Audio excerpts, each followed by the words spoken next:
Closet, also known as the Jim McCarthy Voiceovers World Headquarters Studio. This is the JMVO Weekly Primer. Please subscribe, rate, and comment via jimmccarthyvoiceovers.com/podcast.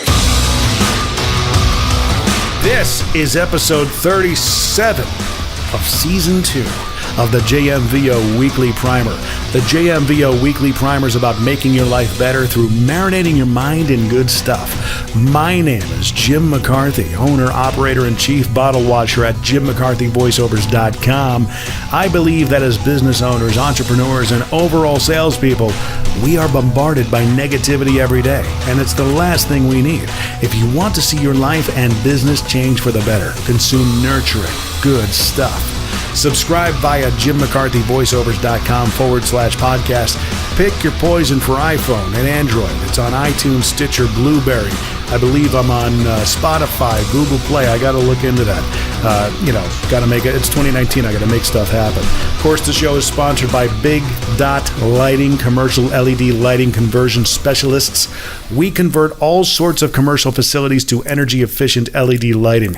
LAMP is our big initiative for 2019 right now, lighting and maintenance partnership. It's big for businesses that want to know how to convert to LEDs, but don't necessarily want to lay out the capital costs for it. This is an operational approach that we can make over 5 years. We come in, we partner with you, we change out all your lights within maybe 1 to 3 months once we get all the materials and everything all situated.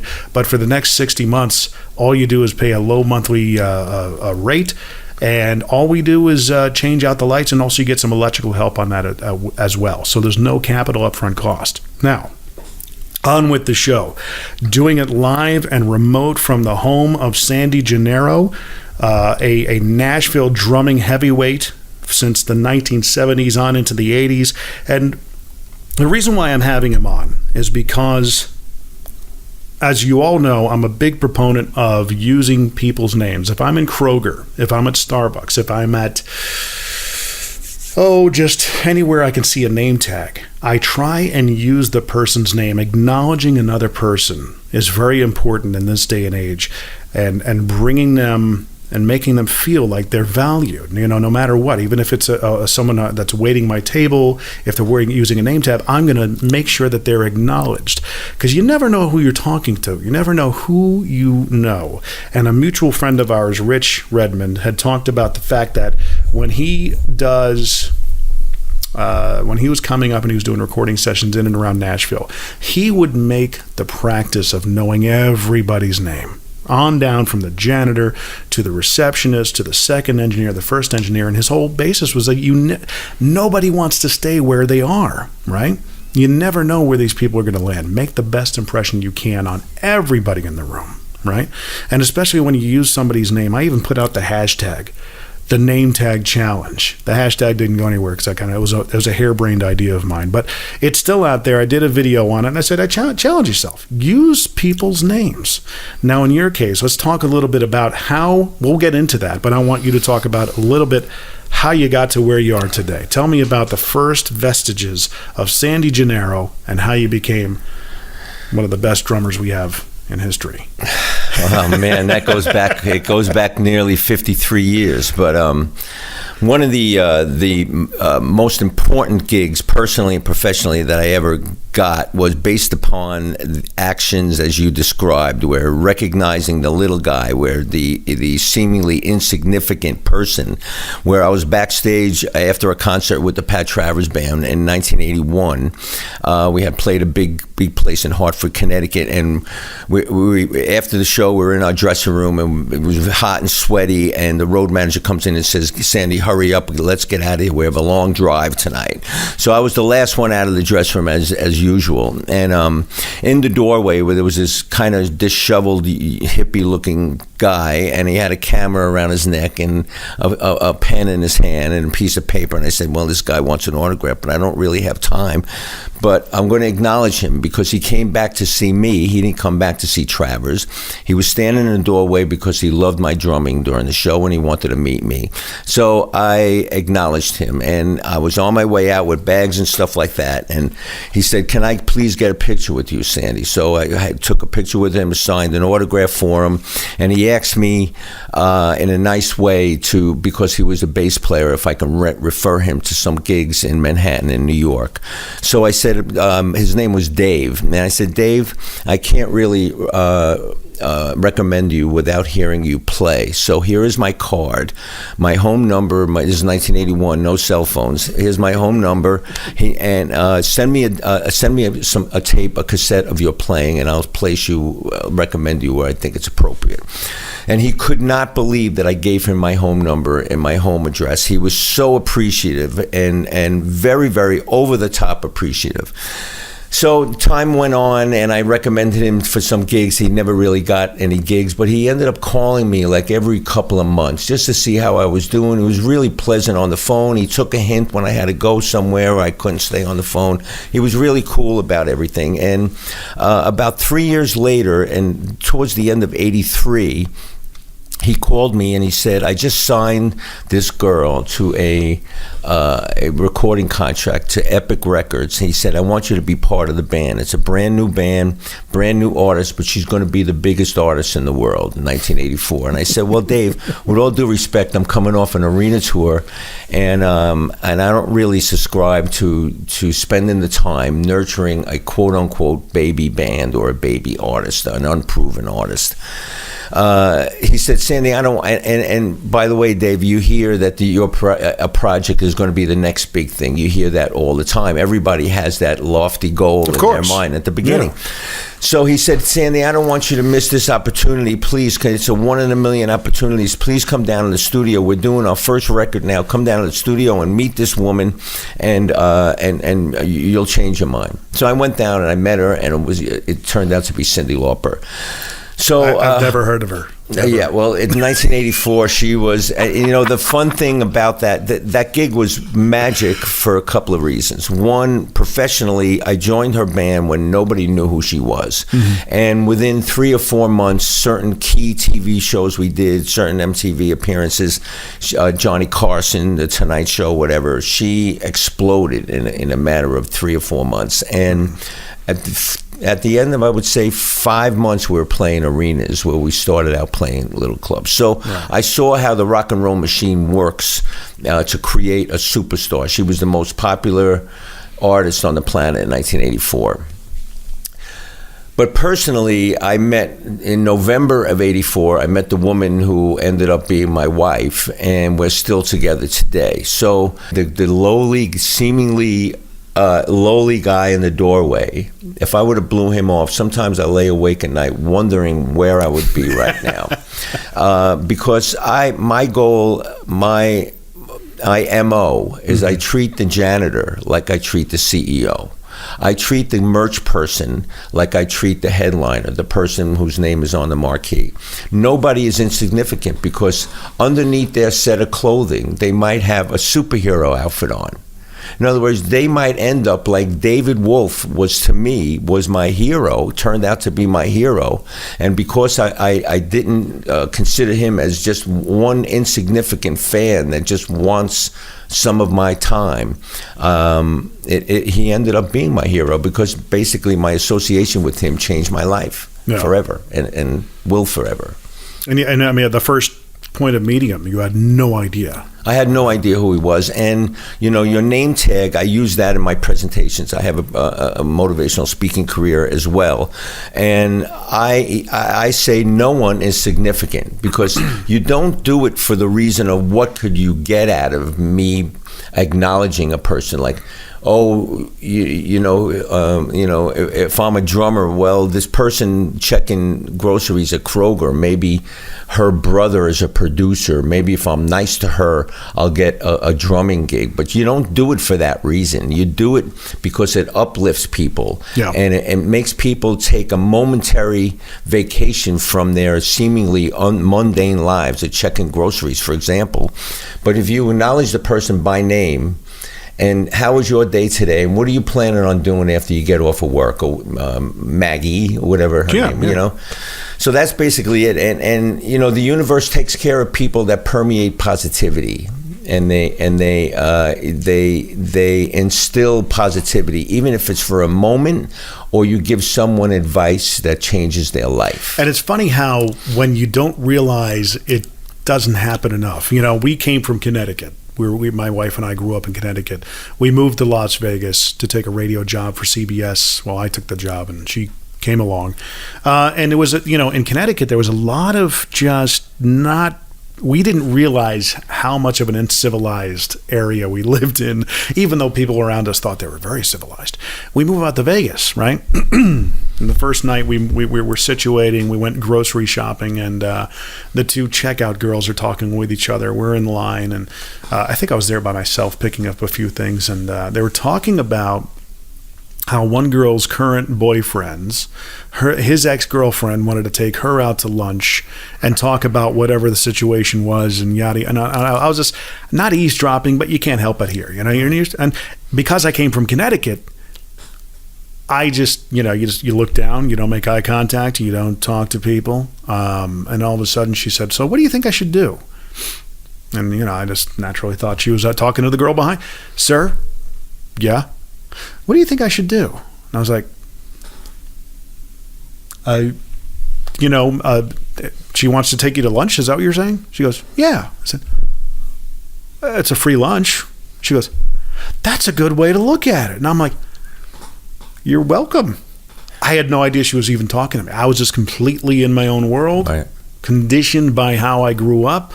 And even when we moved out to Nashville, we looked around different neighborhoods, Hendersonville, and in particular, we drove down in this neighborhood and we looked at some of the houses, and people on the street were walking, and as we drove by, they'd wave. Waving, right. I'm like, when was the last time you remember somebody waving to you while you drove by them? I said, I remember that happening back when I was maybe 7 years old in the 80s, when we would drive and people would wave, and at some point it stopped. Right. People were just miserable. In the same vein, Jim, in New York, if you bump into somebody or whatever, you say, if you do the polite thing, like I always do, "Oh, excuse me," mm-hmm. They'll look at you and they'll even give you a dirty look, or they'll go, "Well, don't let it happen again." Or they're real gruff. But in Nashville, when I moved to Nashville, what struck me was like when you bump into somebody, "Excuse me," they'll go, "Oh, you're fine." Yeah. "Oh, you're fine." Mm-hmm. Bless your heart. Right. That's everybody says you're fine. Yeah. Well, it's funny you bring that up, because we took my kids back to New York City, and where we grew up in May of last year, and knowing full well what I was getting into, I purposely, while on the streets of Manhattan, made eye contact with people. Oh my gosh, did I make that? They were so I would just sit there and smile. Right. I would smile wacky and make eye contact. Right. And I go, "Hey, how's it going?" And I'd stand on the street corner and be like, "Man, I'll tell you what, man, how are we going to catch one of them taxi cabs and take it on down to that World Trade Center? We got to get down here. If we're not from around here, what do we got to do here?" And people just be looking, "What's this guy talking about?" Right. I just played the role. I had fun with it. But within a couple of days, we were in New York for 3 days. On the third day, I was ready to just get me out of here. I'm done. Right. It's just so many big things happen in the city, but there's so many just curmudgeon-y. Yeah, it's changed. I don't want to get into the subject of how Manhattan has changed, but it's changed quite a bit, and it's there's no more little ethnic neighborhoods anymore.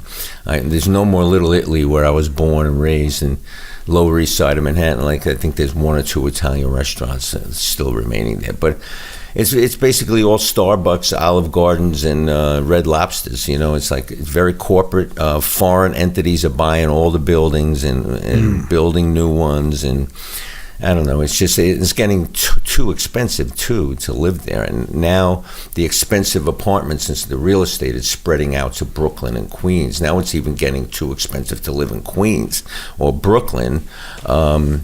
Harlem. Used to be, you don't want to go above 125th Street because of the neighborhood changes or whatever. Now it's Renaissance. Yeah. It's like an East Nashville kind of Renaissance they're going through. Right.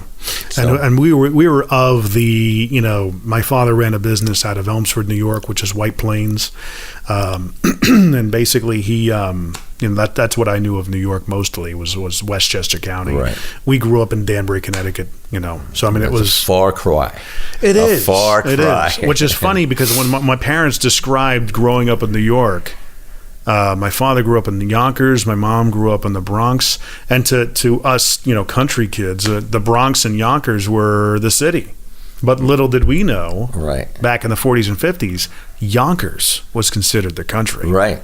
And Staten Island was considered the country. Isn't that crazy? One of the 5 boroughs in New York City was considered the country. That's where all the Manhattanites, like my parents, used to go for vacation. At Staten Island. Because the beach in Staten Island, because there was the neighborhood where my parents eventually built a house. Yeah. Was across the street from a bungalow that my uncle used to have, and used to go from Flushing, Queens, to the bungalow for the summer. And my mom used to go visit her brother on Staten Island, and some real estate became for sale across the street from the bungalow. That's how we ended up moving to the country.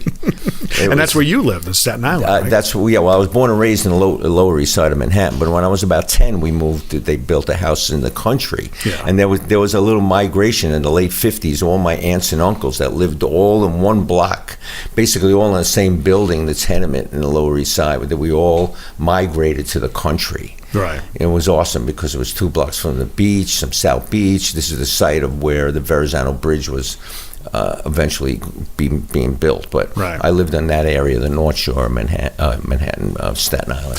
Now, there was a moment when I was working for my dad. We would do a lot of different, most of his territory is in Westchester County, but we had a client, and it was the first time I'd ever gone out to this particular area, but City Island.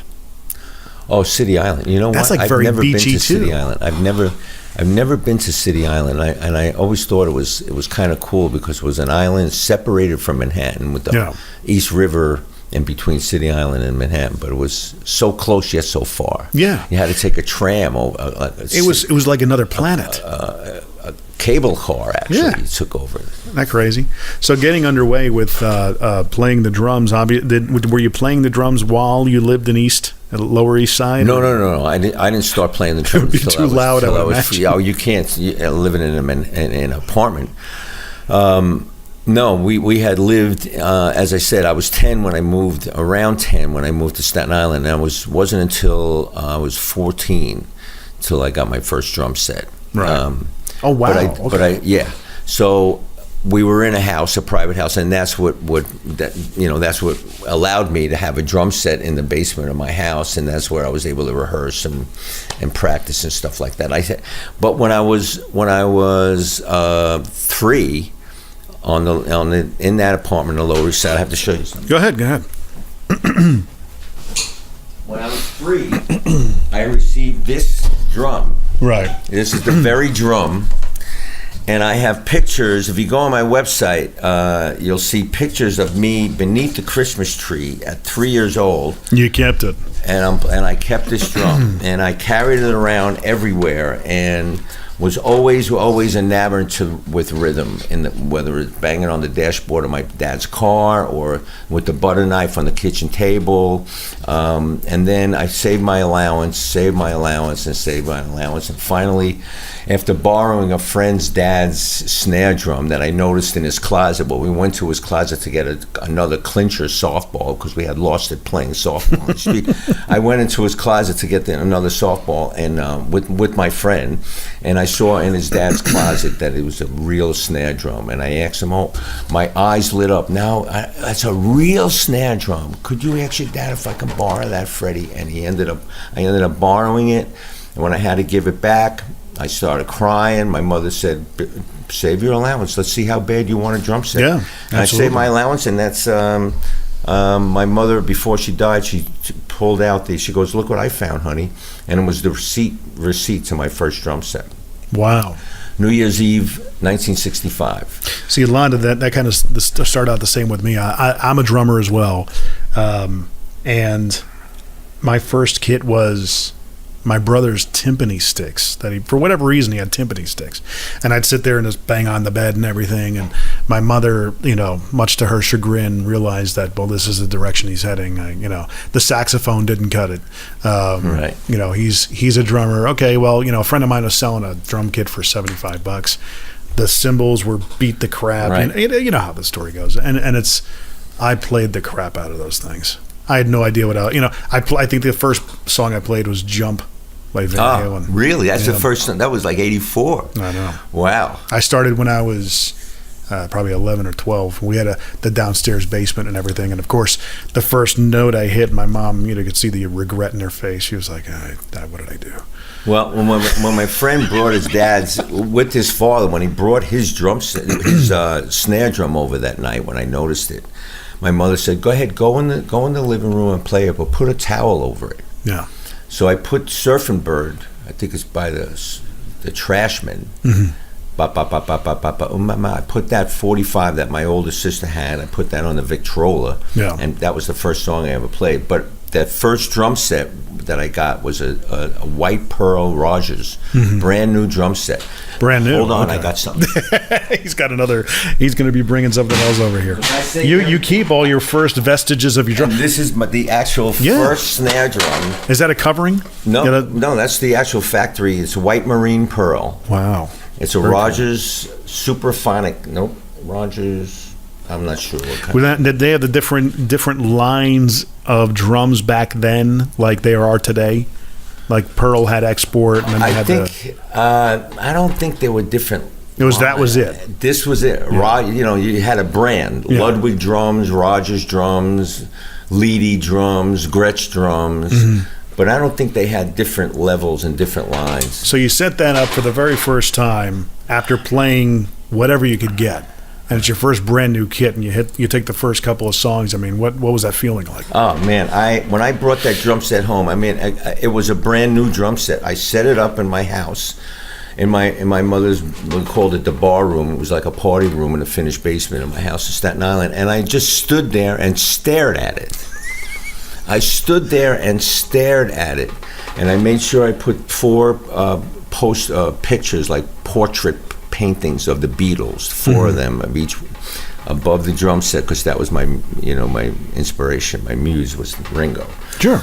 And I remember actually playing. I just couldn't believe that set of drums, brand new, was mine. Yeah. It was a dream come true. And you know what? Sometimes I think about that all these years later, 50-something years later. And now when I get paid to do a gig or when I'm playing, I just sit down and I'm going, now I have my own house with 2 drum sets there. And nice ones at that. Very nice ones. Yeah. DW now. Mm-hmm. But so yeah, I still have a sense of wonder, or a sense of, how did I get here? Why?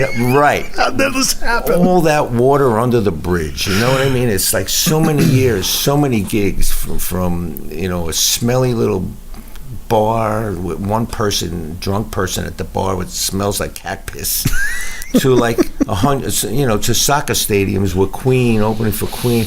The memories, That's cool. and it's like I'm very, very grateful. That's why my little hashtag is the Grateful Drummer. Yeah. Grateful, because I am very, very grateful for what I've had the opportunity. It's easy to let it go to your head. It's very easy to let it go to your head. And when you think it's all about you, and you think, because one of the words I use in my presentation is the word altruism, and it's thinking outside yourself. Mm-hmm. And when you think outside yourself, like the name tag challenge, like look at the name tag of the person that's serving you, or the waiter, or the person at Kroger or Publix or whatever.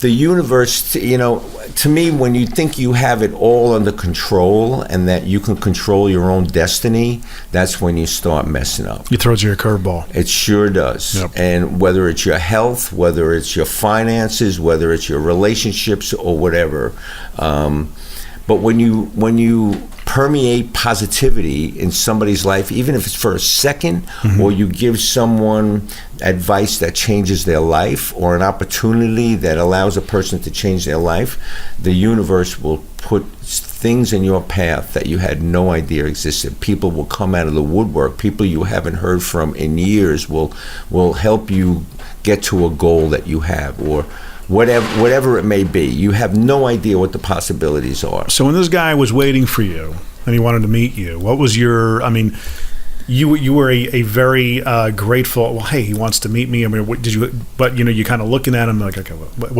does this guy want? I mean, was it kind of like that for you? It was. See, naturally, the way I am is I would, without even thinking about it. The guy wants an autograph. What do you want from me? Without even thinking about it, I would stop. Yeah. Even though over his shoulder I see my road manager pointing at his watch, going, Come on. Yeah, we got to go. No, but you know what? The guy cares. That's why, I don't understand when these quote-unquote rock stars or whatever, they're at dinner and they got security around them or whatever. There's a point where a fan can be annoying or a fan could be over the top about the expectations that you owe them a living. But if someone just wants a picture with you or a sign something, he cares enough to do that. He cares enough about wanting to meet you. Oblige him, because this is the guy that buys the tickets to your concerts. This is the guy that buys your stream. This is the guys that download your music off of iTunes. It's like, and the funny accommodate. Thing is, that impression is going to be lasting one way or the other. They're going to remember you for good or bad. There's nothing. Absolutely. There's really no neutral. Of all the people I met in Vegas, because we were in a radio station group of 6 radio stations, we had the who's who of everybody walking through there, and it kind of prepared me to work with different people of magnitudes of celebrity later on in my life with video and things of that nature. But in radio, I was able to at least work with people and realize, they put their pants on one leg at a time like everybody else. You know what? Doesn't matter what my expression is? Yeah. And I'll use a different 4-letter word, but nobody craps Haagen-Dazs. Everybody puts their pants on, their dress on the same way, and everybody wipes their butt. Some people make gold records, some people don't. That's right. It's like that old Saturday Night Live skit with Chris. Guys, more cowbell. It's crazy. Right. But the funny thing is that I do remember the people who were kind of jerk-ish. And I remember them for that. And I remember the people that were really nice. One instance, so there was a guy, I came into work one morning. And again, I wasn't engaging in that outward, and I would see people in the hallway, just kind of give them the head nod or whatever. Not really go out of my way. I'm a different person now. My business partner in the lighting business actually really drew that out of me. He's very good at that. He's the one who really taught me about using people's names. Tim Cooper, shout out to him. But basically, this one guy started following me around, and I was putting my stuff down, going to get my coffee, doing my morning routine, and I knew he was there to be on some of the shows, and he kind of looked familiar, but not really. And he followed me back to the kitchen. He says, "Hey, can I grab a coffee?" I'm like, "Oh yeah, come on." He says, "I'm Frank." I'm like, "Oh, I'm Jim." And I'm looking at him. I'm going, "Why? Okay, Frank, why do you look so familiar?" He's like, "You might know my brother, Sylvester." And I'm going, Stallone. Right. But just hey, we talked for 10 or 15 minutes about whatever came up, and just a nice guy. And that's, again, here I am retelling that story about Frank Stallone, the impression he made on me. Hey, he was a nice guy. Right. There were other people that I met that, thought they pooped Haagen-Dazs that were, that things stay right. Yeah. And it's like, Rocky Road. But I mean, that's the kind of thing. Now, here's this guy, this gentleman that you met. 3 years later, you get the biggest gig of your life. That's amazing. Amazing story. And personally, it wasn't just the biggest music gig in my life. It was personally because I met the woman that I ended up marrying, and we're still together 35 years later. That's really cool that you recount that. And we have a child, and it's just awesome. And when you think about the big picture, Jim, when we're pushing up daisies, and there's the little memorial, because everybody's going to hit the wall someday. Yeah. And we move to the other side. Our legacy is going to be, people are not going to remember us for what we did for ourselves. People are going to remember us for what we did for them. In other words, that's what they're going to talk about. When I go, people are going to talk about what I did for them, not about his great house in Nashville, not about the fact that he's got beautiful drums. or the fact that I toured with this one and that one, they're going to remember me, what I did for them, what advice I gave for them. And that, like you say, that could work positively or negatively. Yeah. So just think about that when you're about to treat somebody like you crap Haagen-Dazs. Yeah, and it's nobody's getting out alive. Right. On a spiritual sense. So on the previous podcast I did with a friend of mine from high school, the reason why I did it with her is because her husband, they were high school sweethearts. We all went to school together.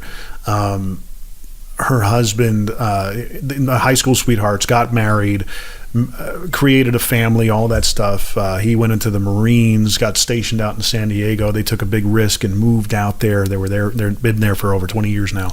But Facebook comes around, we all get reunited, and I see that they're still married. And I reached out and I said, guys, I gotta say, and we weren't chummy in high school. They were part of a different clique. I was in a different. Right. I had a mullet and I wore a trench coat. I mean, right. I was that kid, the drummer into Slayer and Megadeth and Metallica. Right. But they were the part of the preppy crowd, the jocks. Right. But we always knew of each other, and as we got older, those overlapping friendships started happening. But then we all went to college, and that ended that. Right. So of course, Facebook comes around. It's the great uniter. You find out about different people, and all of a sudden, you realize you guys are married. You got kids. You're loving life. You looks like you're vibrant. That's awesome. I reached out to her. I said, I gotta say, that's great. I think the fact that you guys are together, and guys, if you're listening, she was on episode 36, amazing show. And basically I reached out to her and commended them. And, because of Facebook, we continued and I guess nourished the friendship a little bit more from afar. Right. Checking in from time to time. She'd comment on my pictures, yada, yada, yada. Right. And then she put up a picture of Chuck, her husband, laying in bed. He was hugging his son. And he had this look on his face, and something didn't seem right about the picture. My wife's a home hospice health aide from many, many years ago, so she's seen a lot of people die. I said, I showed the picture to her, and I said, do you? And she knows I've always been kind of just, for some reason, just attracted to their family and how they've overcome the marriage odds. Right. And I showed her the picture. I said, does he look okay to you? And instantly she goes, nope. There's something. Now they're talking. She's talking about the son, or the husband. The husband. The husband. The son was hugging his father. He was about to go to a dance. He was dressed up in a tuxedo and stuff, and he just didn't look right, And he was a pretty vibrant guy, And then all of a sudden, they thought that he had an intestinal. Turns out he had pancreatic cancer. For my age, kids, wife, the family.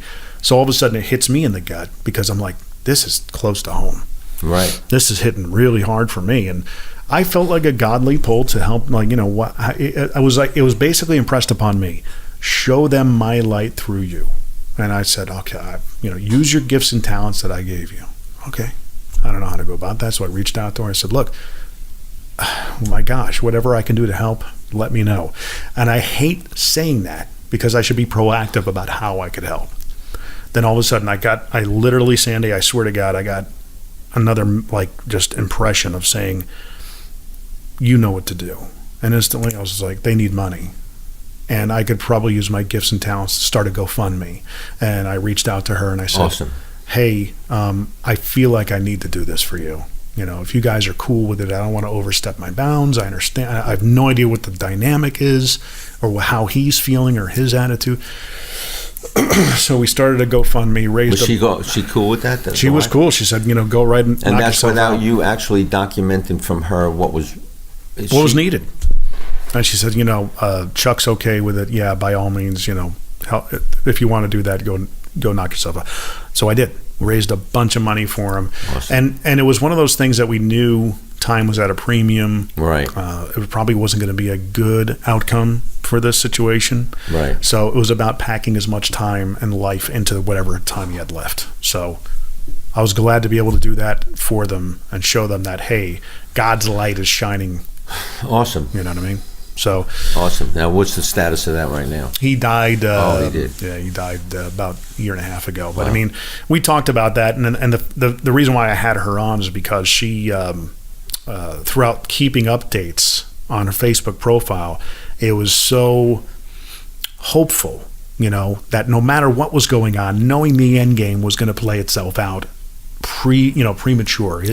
She even said, the first thoughts we had was this is not supposed to happen this way. This is not part of the plan I had, Right.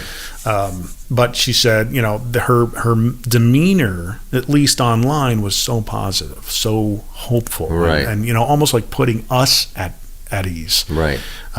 Guys, it's okay. He's being Chuck. He's positive and yada yada. He died, and I told her, I said, you've got a book in you, and that was like, I guess part of me imparting to her, saying, look, you need to do something with this gift, even though it was tragic.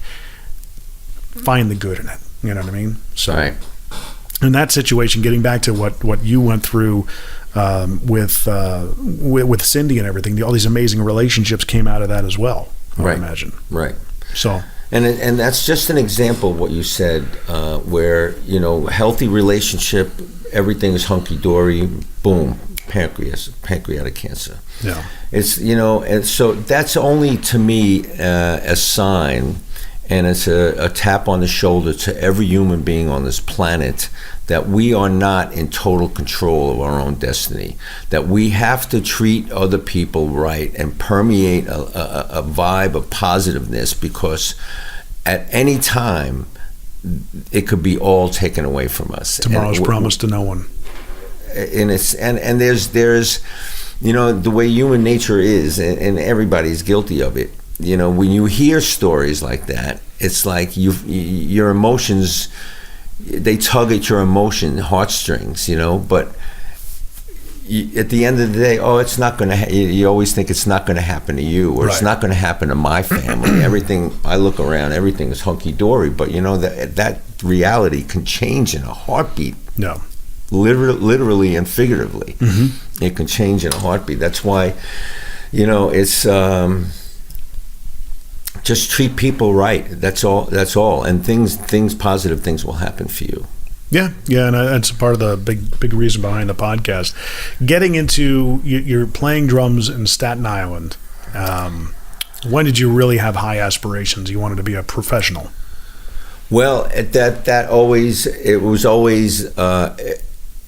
I never really consciously said to myself, this is what I want to do. It was just, that's the way, like breathing, like eating. I'm a drummer and this is what I do. And, it just happened. It just happened. It just happened.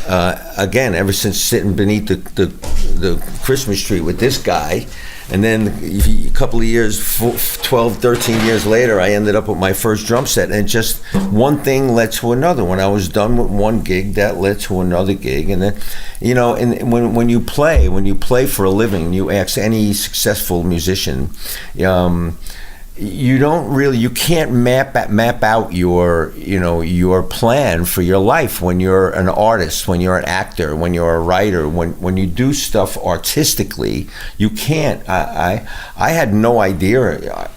I had no idea where my next gig was. And when one gig was over, it led to another. People I met through that gig, or people that I met through a previous gig years before, or meeting a guy in the doorway, that led to a great gig. Being with Cindy, Joan Jett saw me with her, that led to my Joan Jett gig later on. I did a favor for a friend, this guy named Jerry Renino. He was the musical director for a band named, a group called The Tokens that had The Lion Sleeps at Night. It was an oldies gig. He needed a drummer at the last minute. I was referred to him. A mutual friend gave him my number. He called me, could you bail me out? I really need you for 2 days notice, a chart gig. I had to drive 2 hours to the gig to Westbury Music Fair to do the gig when I lived on Staten Island. In the middle of the winter, I had to bring my own drum set. I wasn't going to get paid that much money for someone that I didn't know. But he called me, do me this big favor, please. And I reached out to him an hour later. I said, I'll do the gig. He was very appreciative. A couple of months later, he's the MD for the Monkees. Calls me, he goes, Sandy, I'll never forget what you did for me, that you filled in that Tokens gig. I really appreciate it. Well, I want you to come on the road with the Monkees. Monkees. And the Monkees gig ended up, I did every reunion tour from 1987 until Davy Jones passed away in 2012. Wow. So that was a very lucrative gig. Not only that, the offshoots of that gig was Davy Jones did solo shows when the Monkees weren't on the road. Mickey Dolenz did solo shows, and they used part of the Monkey Band when I was part of the Monkey Band. So doing a favor for a friend, a musician that I didn't know, and bailed him out. And I didn't do it, well, maybe this guy is going to be the musical director for the Monkees. No, I didn't know this was going to be a one-off. I was never going to see this guy again, I was thinking. So when you do stuff for other people, the universe takes care of its own. And the universe, God is a positive entity. It's a positive energy. It's not I don't look at God as a physical manifestation of look at the beginning of Genesis. It's an energy, and it's the energy that makes the plants grow. It's the energy that makes our heart tick, and it will take care of you. Now, if you ask me why is a baby born with cancer? Why is there tsunamis why is there hurricanes? Why does this gentleman in San Diego get pancreatic cancer when he's a great guy and great? I don't know the answer to that. I don't know the answer to why tragedies happen to good people, but somewhere there's a reason, and that's not for us. We just have to trust in the Almighty and the higher power that dictates all of that, and hopefully the answers to those questions will be revealed to us once we go through the veil and go to the next level of our existence after the earthly one. And you're a man of faith. Yes. Yeah, pretty devout. Yes. And it's funny because for 2019, I'm a believing Christian as well, and it's one of those things that I've been contemplating that maybe I should bring it more into the podcast. I mean, we're here to be the light and share the light and be vessels. That's what we're doing now. Right. Mm-hmm. When we speak positively, you don't have to go to church to do that. You don't have to go to a building. You don't have to. You know, it's not even necessary to quote quotes from the Bible to spread that message. It's positivity. Mm-hmm. And when you talk about being something nice to somebody and with their name tag and say, "Hi, Jimmy, how you doing today?" That's positivity. That, to me, that's religion. Being nice to people is religion. is getting and it's funny because in the Bible and the way Scripture talks about us is that God does look at us like we're filthy rags. We are not good, you know. Intrinsically, we're not born that way. We're selfish. We're needy. We're constantly looking for our own ways to survive, if you will. Humans just aren't, I'm a big proponent of saying there's no such thing as a good person or a good Christian. Only God draws that out of us. And it's on his behalf that we are good, that we do good acts. And you can look at that two different ways. You can look at that. You can look at like that we're not good people and God draws the good out of us, or we can look at it that we're born with a clean slate and we are good people, and it's the negative that brings the bad, the world as we know it, and it's the negativity and it's the Satan. If you the guy with the black, yin, the yang, mm-hmm. The darkness brings greed, mm-hmm. jealousy, the hunger for money, the hunger for success to think that's going to make you happy, the hunger for material things, the hunger, for you to get ahead, you chop somebody else down, so you get ahead at the expense of someone else. That's all negativity. To me, that is a learned. It may be either way. I'm not saying, I'm not disagreeing with you, but you could look at it either way. Where we're born clean, we're mm-hmm. born with a clean slate, and it's the world and our desires and all the negativity and the darkness, the Satan or devil, or whatever you want to call the negative energy that exists alongside the positive energy. To getting back to what you were talking about, why are babies born without limbs and ailments and things of that nature? One of the answers I've heard over the years, and I really like this viewpoint, worldview on it, is that's when you really see God work. You know, he's not going to work when things are going really good. Our relationship with God is like, yeah, you know, he's alongside, but when things get bad, you have a choice. You either get mad or angry with God, or embrace the fact that, man, I hope you're here with me. And Karen and I talked about that last night. I said, you went through a year and a half, 2 years of this trial. Was there a point where you got mad at God? She says, no, absolutely not. It's these instances that happen when you feel his presence the most. Right. And it really kind of, you know, that raises the hair on the back of your neck. It gets me teared up. I mean, it's very true, and amazing how that happens. With you being in the business, you made a profession out of it your entire life. Certainly one of the darkest industries out there.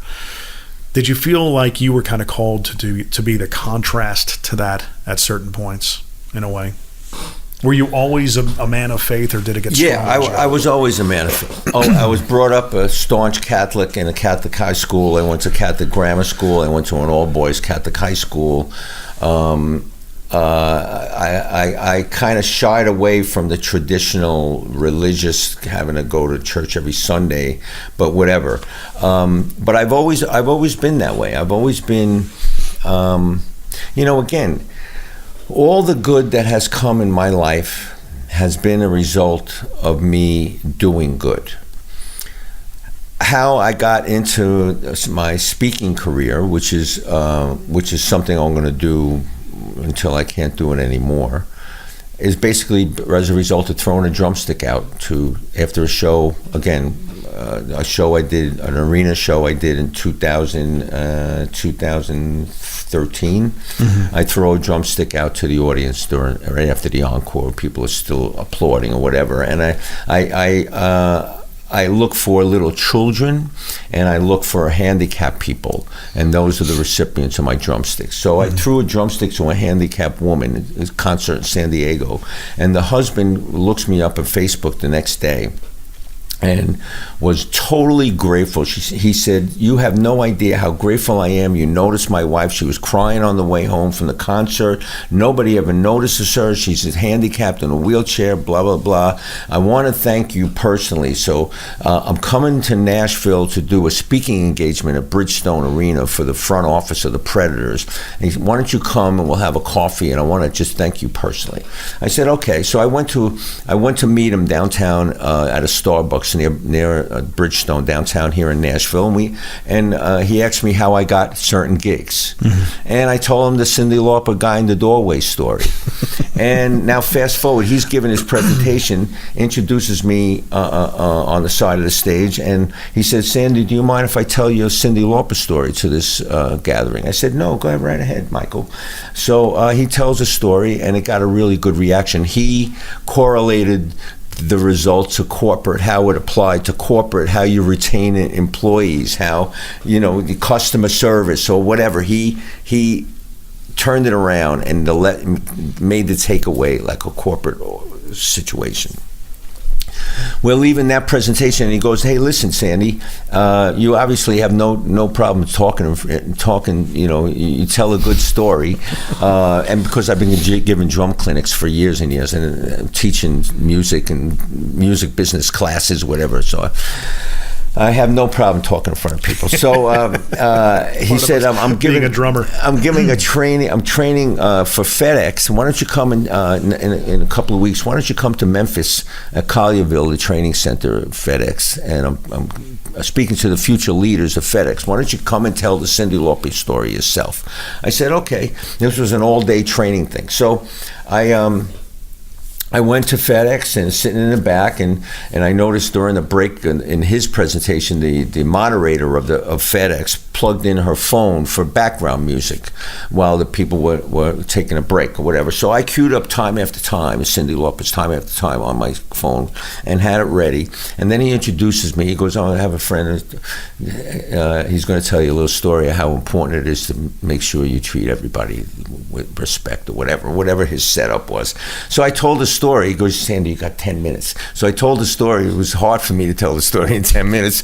But at the end, I never mentioned Cyndi Lauper's name in the story. And I said, me treating this person in the doorway the way I did led to my involvement with this artist. And Time After Time came on and got a standing ovation. Mm-hmm. So walking out of FedEx that day, he goes, hey, Sandy, you have a speaking career waiting to happen if you want to do that, and I'll help you. This guy's, his name is Antarctic Mike, mm-hmm. and he's a very, very successful motivational speaker, and still today. And he's been giving me tips along the way, and so that ended up. Now, if I didn't throw that drumstick to it, it's like one of those things. If I didn't help the guy, right, yeah. the trickle down. Mm-hmm. So, when in doubt, treat the person right, and go out of your way to make somebody's day a little brighter. Again, you can give them advice to change their life, or you can just smile at little Jimmy in the supermarket, mm-hmm. Checking your groceries. Yeah, makes a big difference. And it's funny, you told a story about that, working with the artists that you have. Did they all believe the same way you did about, being a good person and things of that nature? No. Now, the artists that I've worked for, the artists that I worked for 20 years ago that are still on the road, like Cyndi and Joan, yes. Yeah, they do feel that way, and they do treat their bands well, and they treat their bands with respect. Somebody like Cyndi, toiled for years before she made it as a singer in a band called Blue Angel, like in the Lower East Side of Manhattan, playing the smelly. It reminded me of what Gaga did. She used to play the bitter end at 2 a.m, piano, vocal, just singing her songs at the bitter end with 3 people, and just to hone her craft. So. But there are artists that I'm not going to mention their names. There are a couple of artists, and they're definitely in the minority. And if you look down, you could probably guess who it is. If you look down, there's one artist that I don't even credit them, or I don't even use them as a credit, even though it would be nice to be associated aesthetically with this artist. I don't even use them in any kind of bio of mine because of the way they treated the band. What about fans? Fans? No, I. And it's funny because now here you are. That's that artist's legacy. That when all is said and done, I would imagine that they're kind of like moving towards the end of their life as well, or in that season of life, right? That's how they're remembered, right? And that's and I'm sure you've had this experience and I've had this experience. People that you admire, people that you grew up admiring, whether it be an actor, whether it be a rock star, and then you end up meeting them, and in some cases working with them, and they ended up being, piece of what. Yeah. And you kind of wish that you didn't have that image of them shattered by the reality of the fact that they're jerks. Yep. But those artists in my life personally are in a minority. And the thing is that you working with them is beyond the they're maybe just having a bad day. When a fan meets them and they're having an off day, or everybody's going to have a bad day. Right. Your autopilot level is going to be the one level you can operate at, and because they're going through whatever God knows what at home, and you can't chalk it up to that because you're there exposed. Right. Longevity, and it's day after day after day after day of that. And it's funny because getting around to the Time After Time story, I remember you telling me the story at dinner one time about how you guys were recording that song, and did you imagine it to be as big of a hit at the time? You were like, it's just another song. I thought it was a great song, and and that's one of the reasons why I joined a band, because when I went to the studio, I heard some of the demos. There were some of the songs that they were working on in the studio, and Time After Time was one of them, and great catchy songs. Yeah. But that one part of the song that had you written all over it. Right. Talk about that. About the side stick? Yes. Well, it's Sandy. Do you know how to make the song? Do you know how to make the snare drum sound like a clock? And I looked at the it's producer. Shaped like a clock? And because there's a line in the song, when the clock ticks, I think of you. Okay. And the producer said, just play the side stick on the snare drum on 2, 3, and 4 of the measures. Mm-hmm. So that's what I did. Yeah. And if for the laymen that are listening, you know the part of the song where it's like, dun, dun, dun, dun, and it's like, dun, 2, 3, 4. Yep. 2, 3, 4. And it sounds like a clock. And it sounds like a clock. Yeah. And that was that actually 60 beats per minute? No, that song is more. No, it wasn't 60 beats. That would be a clock, right? No, it was. I'm just stabbing. It's somewhere around 120. 120, yeah. That's the dance beat right there. Yeah. Somewhere in there. Well, very good, man. Thanks for being on. Thanks for having me in your home. Where can people find you and discover you more? Well, I'm on Facebook. My regular Facebook page is just Sandy Gennaro. I have a Sandy Gennaro Speaks Facebook page. On Instagram, I'm under just Sandy Gennaro. My speaker Instagram is Rock and Roll Thought Leader. Mm-hmm. And I'm on LinkedIn under my own name as well. Right on. Of course, you'll be able to find all his contact information and how to follow him in the description of this podcast. Being that this is about marinating your mind in good stuff, what are some of the things you listen to and absorb yourself in on a regular basis before we? I just recently got a new car, and I'm having fun with the Sirius radio in my car and in my Jeep, and I put Joel Osteen, mm-hmm. And I read a lot of inspirational stuff. John Maxwell. Mm-hmm. Going to be seeing him next month, actually. John Maxwell. Are you Miami? You're just going to a one-off? He had the 10X Growth Con with Grant Cardone. Excuse me, is happening the 1st, 2nd, and 3rd of February down in Miami, and he's one of the speakers, as well as awesome. Damon John and awesome other people. Yeah, awesome. Now, those are the 6-figure guys, mm-hmm. And also Steve Harvey. He's going to be one. Oh, cool. Yep. Good. So I don't, when I'm recommended a book. I read it. I don't read any one particular author all the time, but I have John Maxwell books on leadership upstairs, and Joel Osteen I've been listening to. Norman Vincent Peale was sort of like a minister kind of guy that put out pamphlets every month, and I was on his mailing list. He's passed away now. Mm-hmm. But no one really in particular consistently. It's just whenever the message is positive, I'll explore it. Right on. Well, thanks again for being on. You're welcome, Jimmy. Thank you so much for coming over. Not a problem, man. And if you guys go to jimmccarthyvoiceovers.com/podcast, you can connect with me. If you have a guest in mind that you think I should pursue, by all means, let me know. The podcast is all about marinating your mind in good stuff, because I believe that's how you change your life for the better, those small little shifts. Subscribe, like, rate, and comment, of course, at jimmccarthyvoiceovers.com/podcast. You'll be able to pick your poison there. Thanks again for being on. You're welcome. And if anybody wants to contact me directly, they can email me at Sandy, or message me at Sandy, or email me at Sandy@sandygennaro.com. Terrific. Thanks for being on. You're welcome, John.